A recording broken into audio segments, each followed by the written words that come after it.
Assembly ലൈനിന്റെ വരവോടെ കാറുകളുടെ ലോകം അതിവേഗം മുന്നോട്ട് കുതിച്ചു. ഓരോ ദശാബ്ദത്തിലും കാറുകൾക്ക് വലിയ മാറ്റങ്ങളുണ്ടായി. 1920-30 കാലഘട്ടത്തിൽ കാറുകളുടെ രൂപം കൂടുതൽ മെച്ചപ്പെട്ടു. അടച്ച ബോഡിയോട് കൂടിയുള്ള അഥവാ എൻക്ലോസ്ഡ് ബോഡിയുള്ള കാറുകൾ വന്നു.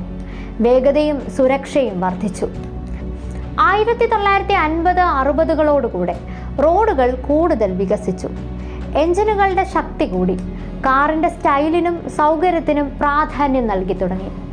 വലിയ ചിറകുകളുള്ള ഡിസൈനുകളും വർണ്ണശബളമായ നിറങ്ങളുമുള്ള കാറുകൾ ഈ കാലഘട്ടത്തിന്റെ പ്രത്യേകതയായിരുന്നു.